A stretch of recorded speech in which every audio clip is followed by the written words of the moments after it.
feel like I was very confident until the microphone started recording. And and now I'm like, oh shit, we gotta do this.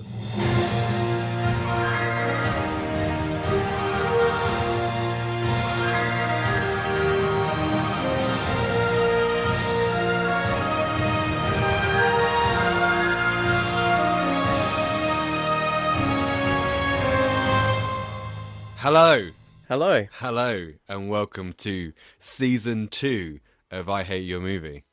Clap, clap, clap, clap, clap, clap, clap, clap, clap, clap, clap, clap. If you like this episode, make sure to like and subscribe. Always helps us out if you like and subscribe.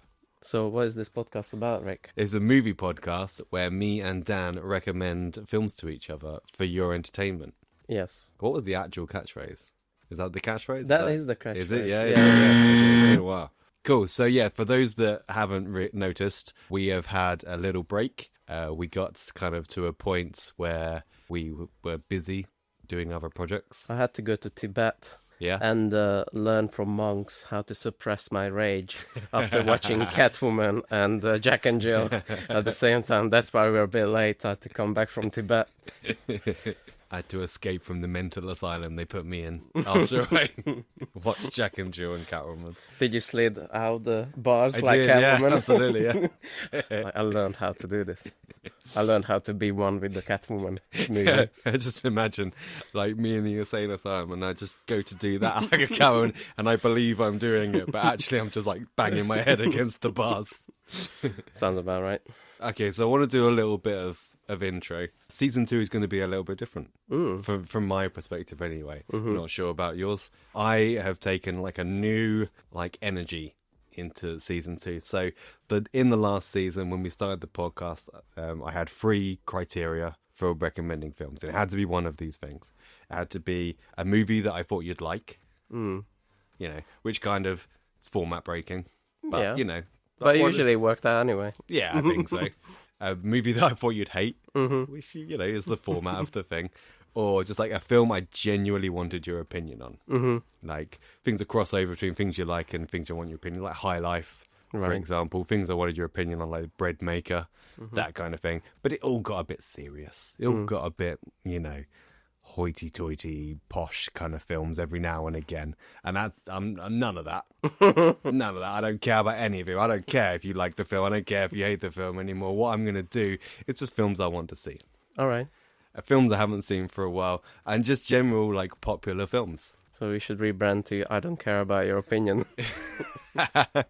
In the slightest. .co.uk. Well, I ain't changing shit. No. I still got my old list. And if we didn't do season 2, we would have watched the same movie because it just rolls on. But this week, in the idea, because I haven't seen it in so long, I feel like it's a milestone of film because it's kind of the first big animation that ever like went massive. First CGI animation. Yep. It's Toy Story. Yeah. There you go. We watched Toy Story number 1. Would you like to know my one-sentence review? I would love to know your one-sentence review. It's been too long since I heard your 5-sentence reviews. Genius idea, decent execution. Okay. I think it's so genius to work with your own limitations and go like, CGI is not there yet, so we're going to have like toys. I think that's a genius idea. Yeah. It's done well. Yeah, I was reading some of the fun facts from IMDb, which were mainly incredibly boring, by the way. They did a few things, like they couldn't do explosions. Yes. Technology wasn't there for explosions, so when things explode in Sid's backyard, you don't see it. He just cuts to them like, oh, God. Yeah. And did you read the thing about the hair as well? Not the hair, no. Okay, so Andy's hair and all his friends at the party have just really short hair because they couldn't do hair properly. Right. And that's why his mum's hair is in like a ponytail, like a stiff ponytail. Right. Because they couldn't get the animation right for it. In a recently discovered subplot, there was a lice breakout and everyone had to get a buzz cut. But yeah, this is a groundbreaking kind of movie in that way. And it's very well done. Yeah? Yeah. I'm surprised you think that way because I've really felt you like tailing off into boredom. At the end, yes. We'll get to that. Okay. And why that is. And that's why it's not excellently made. It's decent. Okay. But before that... on this episode of Dan Shits on Your Childhood childhood films. Well, I've seen this movie before, obviously. And this is a weird one for me, because, like, we've seen The Crow, for example. Yeah. And The Crow is like one of those VHS movies that I've seen and I just completely left my mind. Mm-hmm. This is a VHS movie that I've seen and I remembered all of it. Yeah. Which is weird. But you know what's weirder is that my alignment of who I relate to completely changed. You know, 100% Sid. the crazy kid in the backyard. I mean, you think you're joking. Sid's the real hero of this film. The kid who has creativity. He's the creative kid. He's not a creative kid. He is. Destroys things. He puts things together in an unlikely way, and he plays things in an unlikely scenario. That kid's a psychopath. That kid is going to be, like, killing puppies in the near future. He's going to build bridges because he's creative and and autistic. He's going to build bridges out of the bones of its victims. Maybe so, but they will be very sturdy bridges. But that was one of my things, is like, in a more recent movie, if you just take out that he takes away toys from his sister, that kid would be the hero of this movie. Genuinely. No. But he's portrayed as a shitbag. He is a shitbag. He would be the hero.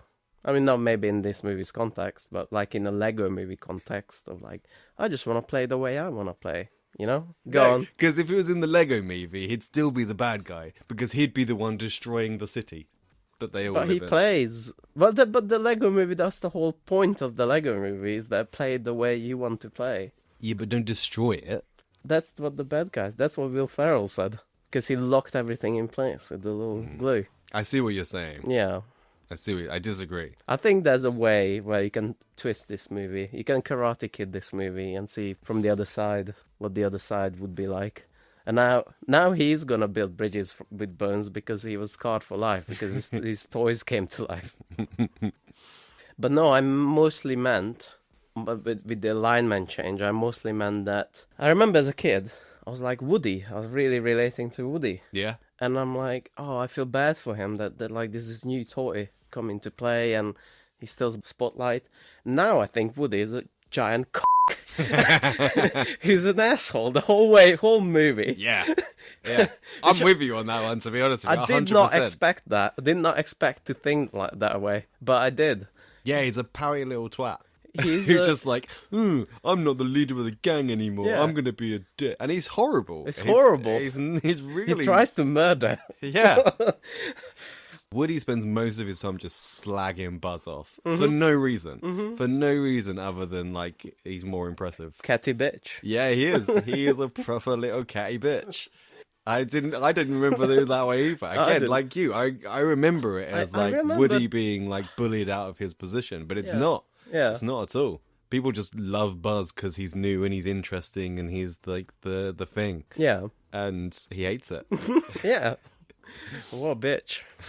He doesn't even learn from it. No. It's just the whole movie. He just needs Buzz so that the other toys don't lynch him. Exactly, yeah. Yeah, 100%. Because, again, I remembered it at least like an accident pushed Buzz out the window, but it wasn't. No. Woody tried to kill him. That's a childhood brain protecting you. Yeah, and I, again, like you say, I remember it being like them coming together on their journey and slowly like adapting and being a unit. But then, no, it's not. No. Again, like the whole time they're in the arcade, he's just still just like, I have to bring Buzz back because otherwise people will still hate me and they'll throw me out a window. Yeah. There's no good in him at all. Until right at the very end. Yeah. What a weird... what a weird revelation. Woody evil. That's our... There you go. That's our thumbnail. That's our clickbait thumbnail. Red eyes. Yes, that's it. Horns coming out. Horns coming out. Yeah. Fangs. Who's the real good guy of Toy Story? I mean, right? It's Sid. Everyone knows that. I think this film works so well because they've got an idea of how a kid plays with his toys completely nailed down. Mm-hmm. Like, it makes no sense, but it's 100% what we did as kids. For sure. You know, like, Again, I'm the outlier, but I understand. But no, what I mean is in terms of like you give your toys characters that they just don't have. Like Mr. Potato Head's the bad guy, and he's like, pew, pew, pew. Yeah, I mean, you mix and match. Yeah, and there's like a Slinky Dog that's a horse, but it's not a horse. And you know, Bo Peep's there, and she's just some random townsfolk, and it's all stuff drawn on old cardboard boxes. It just works, and it's exactly how like I played with toys as a kid. I have a memory of like I remember once my back garden was getting done. I don't know what, they dug up the whole thing for some reason, and I remember having my little toy cars. I remember I built these like little mud piles. Okay. And I had my toy cars and my little figures, and like I remember going up to her, I was like, right, so yeah, this car is like, I don't know, Action Man's house, and he's at the diner. And this mud hill was a diner, and then there was another like Transformer and a Power Ranger, and like, his name's like Jeff, and he's down the shopping mall. What exciting game. And I built like this whole village. Well, in my head it was a whole village. To anyone else it just looked like some psychopath playing with mud in the garden. Yeah, I played like that as well, but I was very like drama oriented. So if you listen to our Jingle All the Way episode, I already got into this, but really quickly, like I had one-armed Spider-Man, and usually I play that stories where he has to deal with his arm loss. To like Batman and whatever else had lying around. Like a novella or something. Yeah, telenovela. Telenovela. It was like that. Oh, Spider-Man, your eyes are so magnificent. Oh, Batman, you are very kind to me. There was literally no action. I was just talking about bullshit. And then my parents thought I was gay for some reason. No. You said you had a question about toys, I think. Yeah, it's a new like middle of the show thing that I wanted to introduce. Okay. And it's the midway question. Let's do it now, because we're talking about anecdotes anyway. What was your favourite childhood toy? My favourite toy. Okay. And we got into this very slightly, but it's had more memories since it's come back to me. So this is like a follow-up to our Jingle All the Way toy discussion, because my favourite toy was the Batman castle that I forgot. It turns into the Batmobile. Really? And it shoots a thing, and it has really sharp edges that you can really poke someone's eye out with. That would not exist today. It was one of those Tim Burton-y ones with lots of like edges and bird wings and whatever bullshit. I mostly used it against Sid, my hero, wrongly, because I just tore off the tower bit, which was the front of the car, and I just used it in my Batman cosplay for Halloween. I put it on my arm, and that was my bat claw. And it shot a little yellow thing. That was my favourite toy. Because it was very multi-use. I extended its use even. Toy companies are mad, aren't they? They're just insane. Like, imagine thinking, right, guys, you never guess what I got. I got this castle that turns into a car. Yeah. Whatever. And everyone in the boardroom was like, mate, you've got it. Yeah. Make it right now. Batman doesn't have a castle, but who cares? No, he doesn't. It's hard to make a cave that the kids can play with. Or just a hole. Buy a hole. It's a middle-aged guy who's going to come and dig it for you. That's the service. That's your back cave. There you go, kid. Cigarette. In the hole. What was your favourite toy? My favourite toy, if you'd have asked me when I was a kid, I would definitely have said a Power Ranger of some description. Yeah, because again, the whole like transforming in from one thing to another was cool. Yes. It all came apart. I had like the special edition where it all came into 5 little Zords, and it came into make one Megazord. But probably looking back would be, I had a little stuffed Sonic the Hedgehog. Oh, okay. And I took it everywhere with me. And it's one of those things like the arm fell off and then he stitched it back on, and then the seam broke and then that got stitched up, and it spent more time in surgery than it did by my side. But end my life, please. I just want to die. Genuinely, if it was in Toy Story, it'd be like constant agony. And even like fairly recently, over the last few years, my wife bought me like a little Sonic, and it still sits by my bed. Yeah, I don't like hug it or anything. I'm not weird. I didn't ask. I don't know why. Why you have to state this. Negatives. Let's talk about negatives. Negatives. Music. Oh God. You mean you don't like You've Got a Friend in Me? I've got a friend in me. Oh, you're gonna get so much hate for it. Really? Yeah, everyone loves that song. Then maybe that song, but not Randy Newman, is it? It's first of all, his voice is really grating to the ear. I think is for me.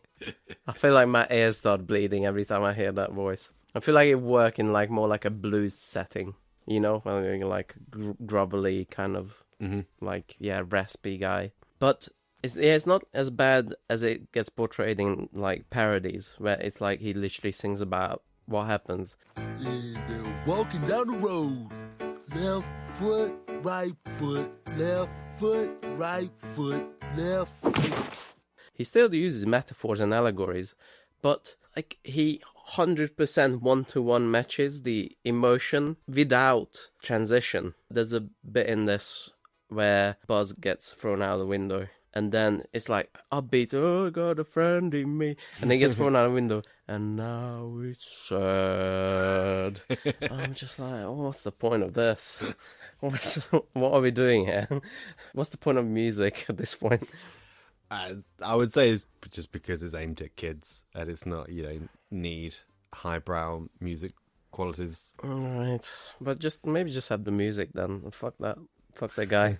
Fuck his lyrics and fuck his voice. Yeah, I mean, especially at the end. I don't know if it was the end credits or the end scene where it starts singing, and that's awful. Like it doesn't go. Everyone, like I say, everyone loves that. You got a friend in me. I don't. Also, he wrote that in a day. Yeah. Can you tell? Can you tell? He just started improvising, and I guess that will do.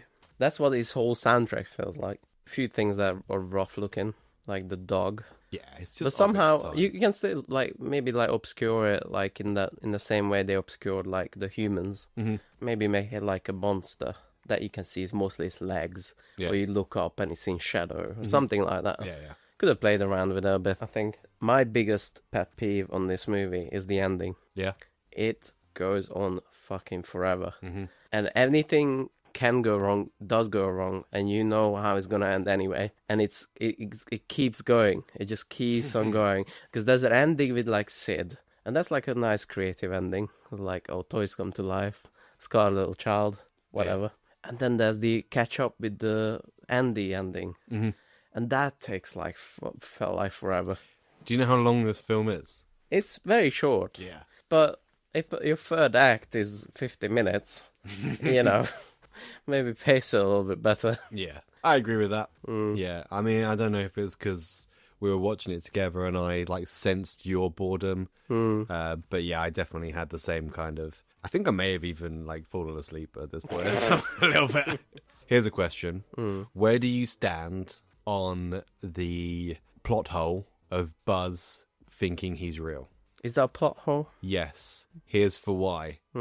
If Buzz thinks he's real, why doesn't he move when Andy plays with him? Yeah, I mean, right. That just spawns a whole lot more questions. That's the biggest like thing that people say about this film that I've heard of, like the biggest plot hole. Yeah, that's kind of like the fun police for me. Like, I don't really care, to be honest. Okay. Because the ending shows that they have the ability to move. Yes. When the real people are around. So Buzz would be able to move and be like, what are you doing? Who are you? Where am I? My last point involved the aliens. And I think because we're in a period now where Pixar aren't really like throwing out the hits as they were. People are less interested. People don't really want to see it. Apart from Inside Out 2, which did very well. And I think things like the aliens is why. Because it's a kid's film through and through, that kind of thing. But there's enough clever jokes in there aimed at adults Right. You know, the idea that these aliens have built up an entire civilization where they worship the god above them that comes and takes them to a new promised land. Like, that's massive. Like, whoa. It's really creative. Yeah, it's really, like as an adult, that's the kind of thing that you would watch as an adult that you would just not have understood as a kid. At all. And there's loads of them, and I did write them down, and I don't want to go through all my notes to find them all, but they're jokes like that are dotted all throughout this film. Yeah, there's lots of creative, funny jokes that are like, you kind of have to think about it as well. Yeah. It's not adult jokes in like sex jokes or whatever. Well, I don't know, Bo Peep's proper thirsty. Like, she's really like into Woody. She wants that Woody. But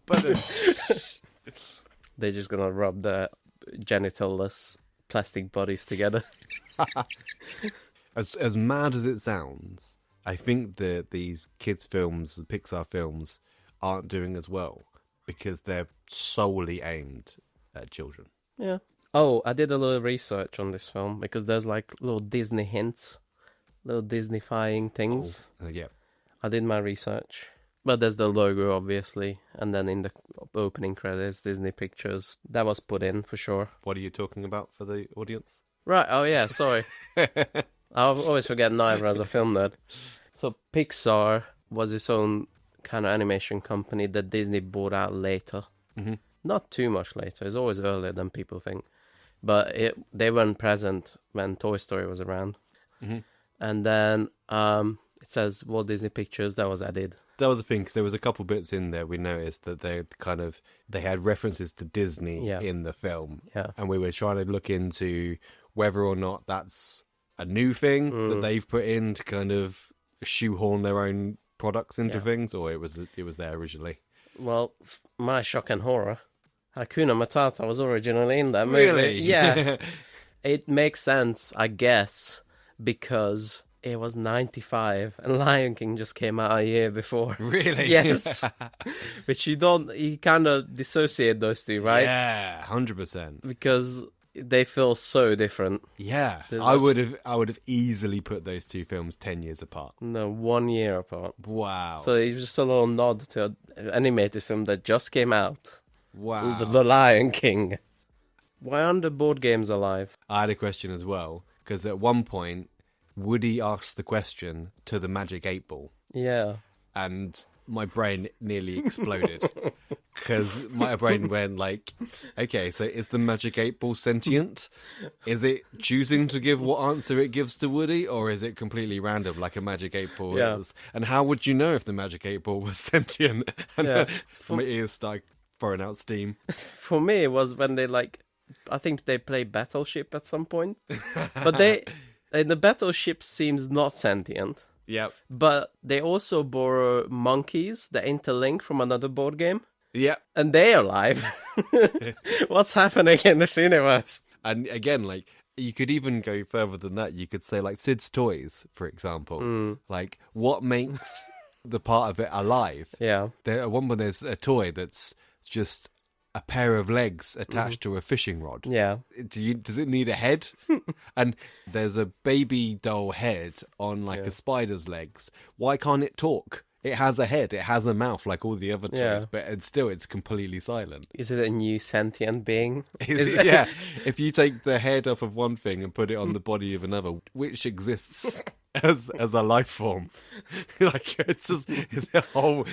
The philosophical questions are endless. It is. It really is. That's why I think that buzz thing that you mentioned earlier is like, that also opens a whole can of worms. So just don't think about it. Just don't. Yeah, you could go on forever in terms of what's real and what has a life and what doesn't. Buy our book, The Philosophy of Toy Story. Part 1, it's 800 pages long. I'm going to leave you with a question. Right. And it's a question pretty much like all the other questions we've just said. The very end of the film, Woody opens the van, throws the car out, and he's stood there controlling the car. Oh, God. Controlling the car from the edge of the truck. Why can't the car drive itself? It looks as panic as well. Like, please don't control me. Yeah, right. You fucking psychopath, Woody. You tried to have me kill someone. Exactly. And then you try to control me. I have no mouth, but I must scream. So, in the comments, please let us know, what do you think? Yep. What kind of sentient life these things have and how much they suffer. And where do you stand on the whole Buzz not talking to Andy thing? Yeah, and what was your favorite toy growing up? Yeah. Let us know in the comments. Please. Right. I'll give it a solid 7 out of 10. Yeah? Yes. I agree with you. Yeah. I'll go with 7 out of 10 as well. Yeah. Again, genius idea. Yeah. I really think that's like whoever came up with the original idea to explore this medium and make this basically demo film for like CGI to be toys. Genius idea. Right. Yes. Thank you. So, what are we watching next? You know what we're watching next because we sneakily already watched it. Yeah, we did.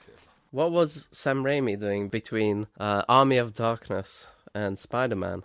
He was making Darkman, which is kind of a weird mix of the two. So we'll watch that. A spectacular return to form of 100% reminder of why we needed to take a break from this podcast. Come on, man. Why are you going to be such a hater? Find out next episode. Yeah, find out what my opinion on this is on the next episode. How could you tell? We come in. Oh, loved it. I thought it was really good. Right. Bye. But no, we had to find a way to not say. Oh, okay. Goodbye. Right, I think that's it from us. Thank you so much for listening, and we'll see you again soon. Thank you. Bye. Bye. See, that's all I right. wanted. All right. Baby, you're the firework. Come and show 'em what.